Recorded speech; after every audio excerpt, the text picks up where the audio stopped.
साथियों नमस्कार। मैं आर के अमोल 24 चैनल पर आपका हार्दिक स्वागत है। आज इतिहास के पन्नों से ही कुछ और चर्चा करेंगे। सिकंदर का आक्रमण जब भारत पर हुआ तो उसका कोई ख़ास प्रभाव यहाँ की सभ्यता और संस्कृति पर नहीं पड़ा, क्योंकि सिकंदर भी एक विश्व विजय के लिए चला था। वो कहीं भी उसको शासन नहीं करना था रुक करके। उसने जो है पश्चिमोत्तर प्रांतों को, जिसमें कंबोज, गांधार और भी अशमक, ये 3-4 महाजनपद जो थे, इनको जीत करके और उन्हें छोड़ के वो आगे बढ़ गया। और आगे बढ़ने पर उसने अपनी सेना को बताया ही हमने पिछले वीडियो में कि 2 हिस्सों में बांट दिया। एक का नेतृत्व वो खुद करने लगा और दूसरे का नेतृत्व अलेक्जेंडर, उसका सेनापति, करने लगा। ये इसको चंद्रगुप्त मौर्य ने, अलेक्जेंडर से उसकी लड़ाई हुई और अलेक्जेंडर ने सरेंडर कर दिया और चंद्रगुप्त मौर्य जो है अलेक्जेंडर के साथ संधि हुई और संधि के बाद अलेक्जेंडर ने अपनी बेटी हेलेना की शादी कर दी। अब पश्चिमोत्तर प्रांतों में जो जैसा हमने बताया है कि गांधार और कंबोज और अशमक, इन सब में बड़ा तहस नहस हुआ सिकंदर की लड़ाई के दौरान। ये छोटे छोटे महाजनपद थे, जिनको राज्य भी कह लीजिए आप। और अशमक तो पहाड़ियों का एक राज्य था, जो एक पहाड़ पर हुआ करती हैं जातियाँ। अशमक जाति एक होती थी, तो वो तहस नहस हो गया, वो भाग गए, काफ़ी उसमें लोग मारे गए। परंतु भारतीय सभ्यता और संस्कृति पर उसका कोई विशेष प्रभाव नहीं पड़ा, क्योंकि वो रुका नहीं और उसने अपनी सभ्यता और संस्कृति का कोई विस्तार उसको नहीं करना था, उसको विश्व विजय करना था। भारतीय संस्कृति अपने आप में एक रूढ़िवादी संस्कृति है। रूढ़िवादी का मतलब आप समझते होंगे, जो है उसी को फॉलो करना है, उसमें कोई नयापन नहीं लाना है। इस तरह की संस्कृति आज भी है। आज भी वही संस्कृति है जो काफ़ी समय पहले से चली आ रही है, और इसके अंदर कोई बदलाव जो है, परिवर्तन बहुत ज़्यादा नहीं हुआ। मुस्लिमों के ज़माने में कुछ हुआ, कुछ अंग्रेज़ों के ज़माने में हुआ, लेकिन पूरी तरह से संस्कृति और सभ्यता खारिज नहीं हुई। अब पश्चिमोत्तर प्रांत जो है बहुत कमज़ोर हो गए, नष्ट भ्रष्ट हो गए। तो उसके बाद मौर्य वंश का उदय हुआ। मौर्य वंश के पहले राजा थे चंद्रगुप्त मौर्य। चंद्रगुप्त मौर्य ने इन सारे इलाकों को जीत करके, और मगध सम्राट को भी उन्होंने जीता, और मगध सम्राट को जीत करके एक महाजनपद काल ख़त्म हो गया और एक अखंड भारत का निर्माण हुआ। जो अखंड भारत आज आपके समय में वर्तमान है। एक फ़ायदा भी हुआ सिकंदर के आक्रमण से कि उसके पहले कोई तिथिवार या कोई भारत का इतिहास नहीं था। सिकंदर के आक्रमण के बाद ही भारत का इतिहास बनना शुरू हुआ।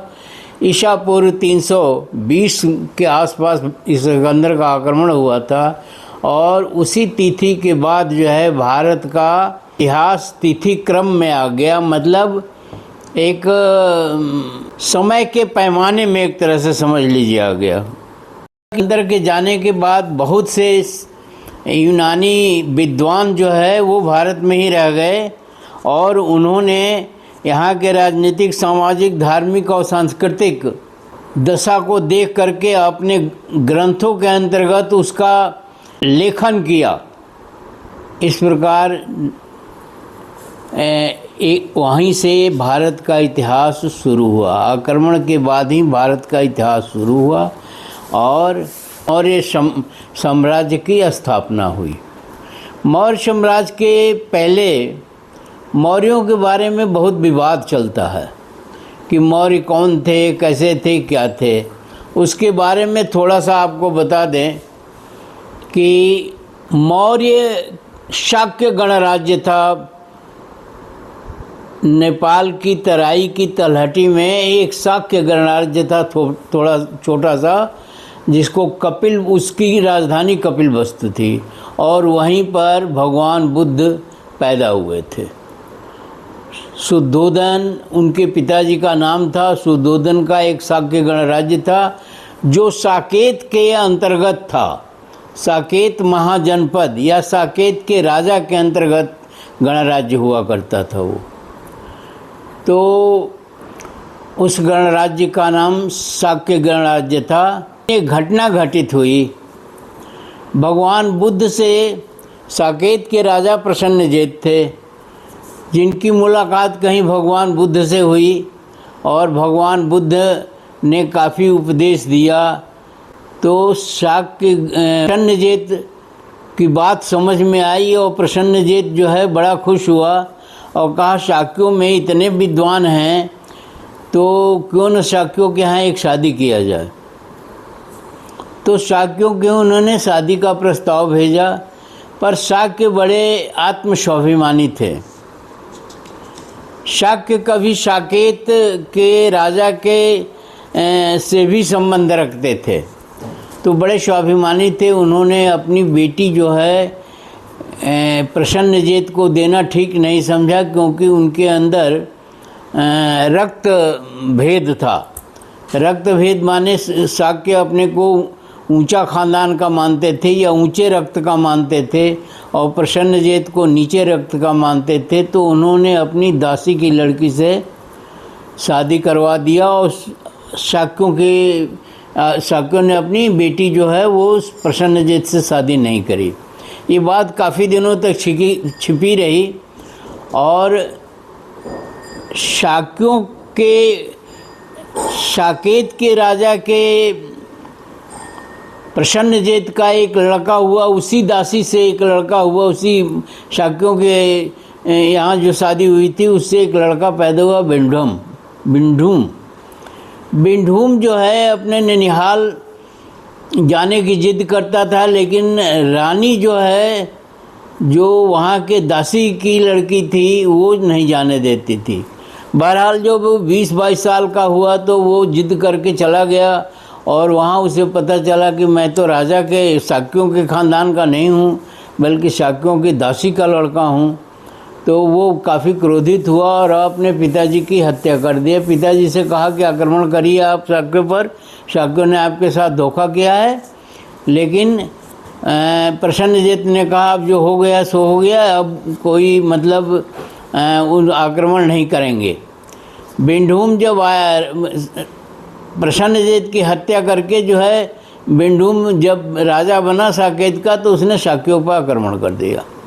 शाक्य कमज़ोर थे और साकेत का जो राज्य था बहुत सुदृढ़ था, बहुत बड़ा राज्य था, बहुत शक्तिशाली था। शाक्य भागे तो वो आगे चल करके एक मोर का प्रांत था जहाँ बहुतायत से मोर पाए जाते थे, वहाँ पर बस गए। और कुछ शाक्य भाग करके इधर आ गए। झंगा एक जगह है, झंगा के पास जो है वो गांव है राजधानी, इधर की तरफ भाग गए। कुछ चारों तरफ वो भाग गए और उन्होंने वो स्थान छोड़ दिया, क्योंकि वो जानते थे कि बड़े पैमाने पर हत्याएं होंगी। तो शाक्य जो है जो भाग करके मोर प्रांत की तरफ गए थे, वहाँ से आगे बढ़ करके वो मगध की तरफ प्रस्थान कर गए और अपना इंट्रोडक्शन उन्होंने दिया कि हम मौर्य प्रदेश से आ रहे हैं, जहाँ बहुतायत से मोर पाए जाते हैं। तो उनको लोगों ने मौर्य कहा। और इधर जो राजधानी की तरफ आए थे या गोरखपुर की तरफ आए थे, उन्होंने भी अपने को मौर्य ही कहा और अपनी पहचान भी छिपाने लगे, ताकि फिर से जो है साकेत का आक्रमण न हो। कई कारण थे उसके। इतिहास में विवाद है कि मौर्य कौन थे, शाक्य कौन थे, लेकिन कुछ इतिहासकार कहते हैं कि ये मौर्य शाक्यों की ही शाखाएँ थे। तो तरह तरह की वो चीज़ें हैं, लेकिन मौर्य शाक्य करीब करीब एक ही हैं। क्योंकि उन्होंने अपनी पहचान बदली डर के मारे कि कहीं फिर से आक्रमण न हो जाए, ऐसा बहुधा होता है। उसी में एक चंद्रगुप्त मौर्य थे। चंद्रगुप्त मौर्य के साथ भी कुछ घटना हुई थी जो किसी अन्य वीडियो में बताएंगे आपको, और वो किसी तरह से संपर्क में आए तक्षशिला के आचार्य चाणक्य के। तो चाणक्य ने चंद्रगुप्त को जो है वो ले गए तक्षशिला, और वहाँ उन्होंने अस्त्र की विद्या सिखाई, और वो बहुत बहादुर निकला, और बहुत बहादुर था। और उसी ने अलेक्जेंडर मतलब जो यूनानियों के आक्रमण को रोका और राज्यों को एक किया। इस तरह से चंद्रगुप्त मौर्य ईसा पूर्व 322 में मगध की राजधानी, मगध मीन्स अब पूरा भारत हो गया, और पाटलिपुत्र उसका नाम हो गया। जो मगध पहले कहा जाता था वो पाटलिपुत्र हो गया, वहाँ का राजा बना। इतिहासकारों का कहना है कि चंद्रगुप्त को शासन करने की विलक्षण प्रतिभा प्राप्त थी, और वो उसने जो एक ऐतिहासिक जीत प्राप्त करी, तो यूनानियों के बाद भारत में वो युग का निर्माण होता है। पहले जो अनऐतिहासिक युग था, चंद्रगुप्त के पहले जो अनऐतिहासिक युग था, और चंद्रगुप्त के बाद वो ऐतिहासिक युग हो गया। अब एक इतिहास बनने लगा भारत का। उसके पहले भारत का इतिहास छिन्न भिन्न तरीके से था, और उसमें इतिहासकारों ने उसको बाद में लिखा है। और ये इतिहास जो है मौर्यों के ज़माने से इतिहास का संज्ञान लिया गया और शुरू हुआ। तो सिकंदर के आक्रमण के बाद ऐतिहासिक युग था, और उसके पहले वो अनऐतिहासिक युग था। इस प्रकार मौर्यों ने जो शासन किया वो बड़ा ही संगठित, सुनियोजित तरीके से, और एक भारतीय संस्कृति का विकास किया। भारतीय संस्कृति में उनका दखल रहा, और उन्होंने भारतीय संस्कृति को एक स्वरूप प्रदान किया। उससे पहले जो महाजनपद थे और छोटे छोटे राजा राज्य कर रहे थे, वहाँ कोई व्यवस्थित तरीके से जो है कोई भारत के नाम पर काम नहीं, एक देश के नाम पर काम नहीं होता, बल्कि महाजनपदों के नाम पर काम होता था। और वो आपस में लड़ते रहते थे, अपनी बहन बेटियों की शादी करते रहते थे आपस में। उन्होंने लड़ाई हारने के डर से, आक्रमण के डर से अपनी बेटी की शादी कर देते थे, अपने बहन की शादी कर देते थे। ये सारी चीज़ें जो है में एक रूपता नहीं थी, जिसको जैसे चाहता था वैसे वो काम करता था। लेकिन चंद्रगुप्त मौर्य ने उसको एक रूपता प्रदान किया, और संस्कृति का विकास शुरू हुआ वहीं से। और बाद में चल कर के अशोक ने बौद्ध धर्म को अपना राजधर्म बनाया, और सुनियोजित तरीके से शासन पद्धति चालू हुई। चंद्रगुप्त के बारे में कहा जाता है कि उसको शासन पद्धति जो आज है उसी तरह की शासन पद्धति थी। ईसा पूर्व 322 केंद्रीय शासन हुआ करता था, जिसमें केंद्रीय कार्रवाइयाँ की जाती थी। फिर प्रांतीय शासक होता था, प्रांतीय शासन होता था। फिर जो है गांव के स्तर पर या ज़िले के स्तर पर या इस तरह के लोकल सेल्फ गवर्नमेंट, मतलब जो गांव में रहने वाले भी एक शासनकर्ता की तरह से काम करते थे, जैसे आजकल है। वही शासन पद्धति है जो आज फिर डॉक्टर अंबेडकर ने संविधान में दर्ज किया है।